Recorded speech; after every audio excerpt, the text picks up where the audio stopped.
Hey people, it's Naya Stokey. Now I'm just going to do a film review of the film Sinners. Now for those of you who watch my channel, you know I always do things about the black diaspora, black history, and everything black related.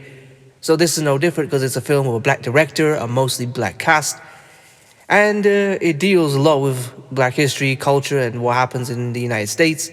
So of course I'm going to talk about it. I watched it today, so this is really a stream of consciousness, so I might not, there may be a few things I might forget, but I'm going to try and just do the best as I can remember. Now, before, I will talk about spoilers in this review, so I'm just going to start off right now. It's a good film, go watch it. And pause, and come back to me afterwards. So with that said, I really think of this film as a film about black economics and history put forward as a film about horror. Because the first thing I started watching about it, I mean, there were some things I saw. It's like when the characters, I think it's Stax, the Blue or whatever, they come back and they buy a mill with the money they've made, I think being soldiers in the US Army, because they mentioned something about a German trench. And this is 1932, so I'm guessing they served in the United States Army World War I at some point. And they've been in Chicago and they've served there. I mean, they've worked there under Al Capone, supposedly. And then they've come back and bought a mill. Now, there are some things I found which were just unbelievable for the time, because they're talking to a white real estate guy who's selling them the building. And then he starts talking about, oh, well, you keep asking questions. I'm like, are you even going to buy it? And one of them makes a point that, hey, you know, if you make any moves against me, I will shoot you. And he makes a move to his gun. And he tells him, you know, after we make this sale, I don't want to see you or any clan buddies ever again, or I'll shoot you on sight. I'm like, okay, I love seeing that, but it's, for me, just realistically, it seemed unbelievable. This was a time where if you grew up in the Deep South and you just looked at a white person funny, you could get killed. It's unbelievable to think that you could just make a threat to a powerful white man and they wouldn't just turn up and kill you straight, like in the same day. But yeah, it was a good scene. And then there's more in there. So they start recruiting to open up their nightclub in the town. And as I said, it's all about economics. So during the scenes where they're trying to count up the money, they say, hey, we're getting the plantation, you know, credits. They're paying their wooden plantation credits. And I started seeing that as a commentary on how the white economy strangles the black economy. So basically, they're being paid, but you can only spend it with us. So when you try and spend it with your own people, you ain't got no money. It's we can't go to the bank with this. And then he said, there's a scene where they project their money, and they said, at this rate, we'll be finished out of fresh cash in 2 months. And it brings up to something that they had said. Well, one of the musicians who was offering, they're trying to get to work with, he said, you want me to come and play tonight on Saturday, but I've been working at Messrs or Messengers or whatever for the past 10 years. Every night, and they pay me and they give me food and cornbread, and then they'll be here for at least another 10 years. So there's a good point up there about economic stability. You want me to go and put my money on you, but how long do I know that you'll be around? And as he says, when he's counting the money, he won't even make it half a year, let alone a year or 10 years. So that's another commentary about how they're going to screw the economy. And then as they're in the nightclub, what's the word? They say, a white woman who is supposedly the descendant of a mixed race man and a white woman comes in. And, you know, this is something that has been happening in black history for a long time. People who can pass, people who might have been born to because there's a lot of white blood somewhere in there, and there's an accidental birth, and then you come out with a white baby, or a mixed race person marries white and they produce a child white enough that could pass.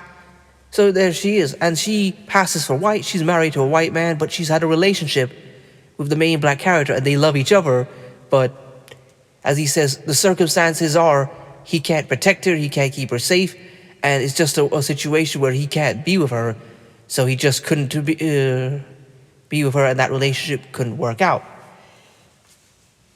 But then she comes in, and I always think of this as a harbinger, because I thought of a lot of it as a commentary of white people in black spaces. So she comes in, and they're very wary of her, because they say, okay, she's married to a rich white man. If she's seen here, if there's a scene with him, there's going to be people coming down here causing problems. And in a way it does, because later on, she comes out and she speaks to some white people who had come there who are vampires who wanted to get in. And how do you say? She refuses to go along with them. However, they manage to turn her into a vampire. She gets into the establishment, and in a way, she leads them back in. So I think a lot of this is about gatekeeping on black culture and black institutions. You let one person in, and then other people turn up, and then they all come in. And then, how do you say? The main character, who had been in love with this mixed race white woman, she's now a vampire, and then they begin having a sexual relationship in the back room. She bites him and turns him. And again, I think of that as another commentary on black history. Throughout the history of black people in the United States, black people have had relationships. Well, black men have had relationships or alleged to have relationships or altercations with white women, and it's ended up with them being killed, or it's the instigator to a lot of violence. And there's also some things that I've seen in the film, which, I'll just say this, which was sexually quite disgusting. So there's, a scene, well, you'll see it, where the cousin of the two main characters does something with a woman, a married woman, sexually, which I was like, ugh. And there's a scene, I remember it being said that Jamaican men don't do this, and I was like, Jamaican men are the real men. Yeah, okay, but if you ever see it, you'll know what I'm talking about. I was like, ew. And I saw stuff like that, and I was just like, that's just gross. I don't even like the fact that it's alluded to, let alone being shown happening. Yeah. What else is there? And if you ever read Richard Williams' Black and White, or seen that film, Black and White, well, actually, no, it was more in the book, where he talks about going to Chicago, and he says to him in the film, in the book Black and White, he says, going up to Chicago from Shreveport, it felt even worse, because in Shreveport, the segregation and the barriers were very clear, what you could and couldn't do. But when you go to Chicago, theoretically, you're free, but there's all these barriers on what you can't do. And I feel that was very much reminded in the film, going there. Oh, we went to Chicago. No, it's no paradise. They're just the same things. It's just skyscrapers instead of plantations. And I like that it's talked about there. And there's other things that's always in the background. The destruction of black business. Because if you remember, this is set in 1932. So Red Summer in 1919 in Chicago, that was 13 years ago. The destruction of Black Wall Street in, 1921. And I think Rosewood, I'm just going off the top of my head, I think that was 1927.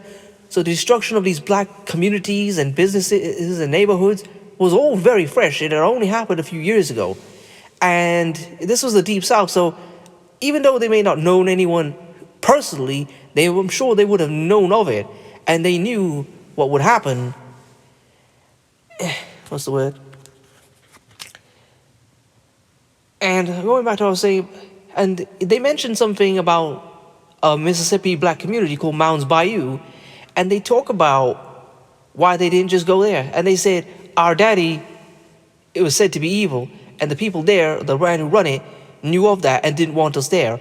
And that's something I thought about, and something I've talked about. People want black communities for all black people. And I'm like, you want to build a functional black community, and you want everybody in there, all, whether they're good or bad.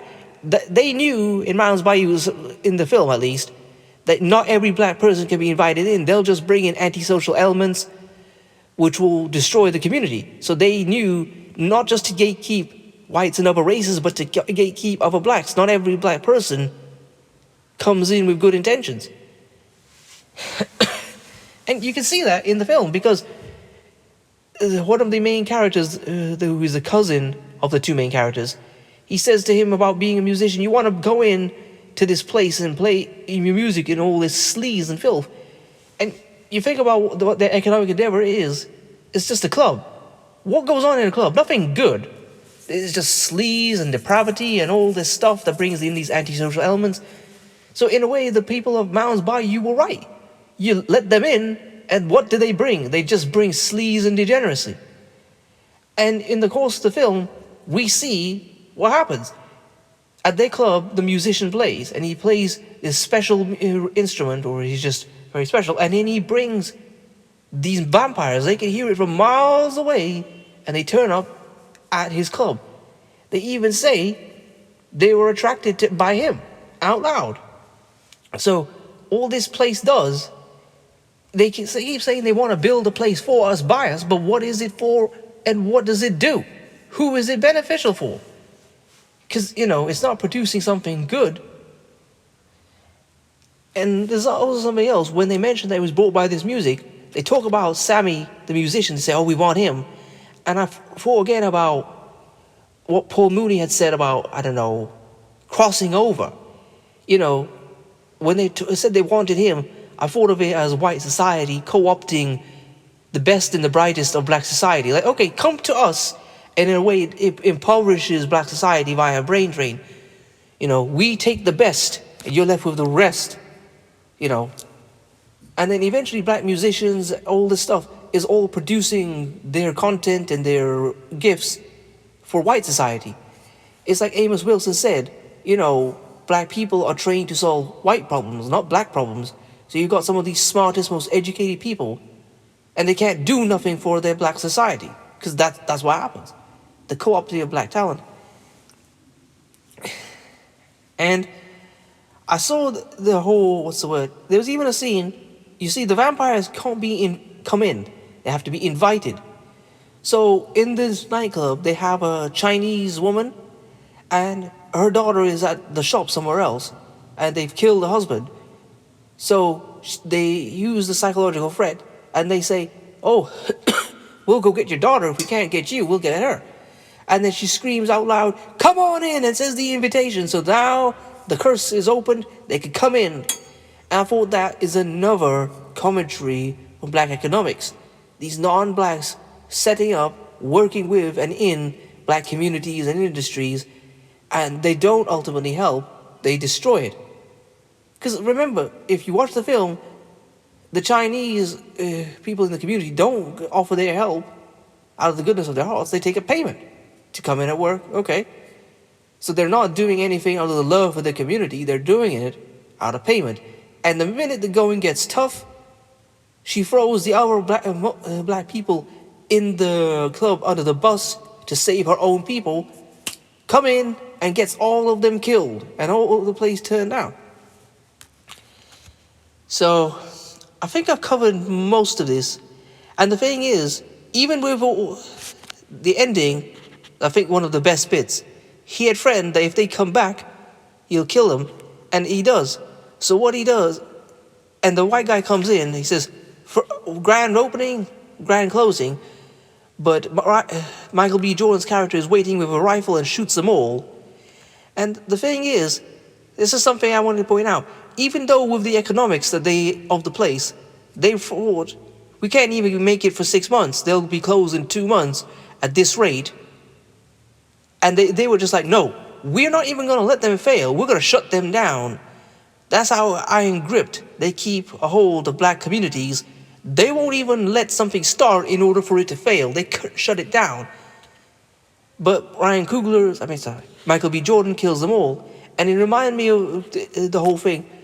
There was a gang that one of these grime rappers from the UK claimed to be affiliated with called SN1, Spare No One. And I love that way the film ended, even though it's fiction.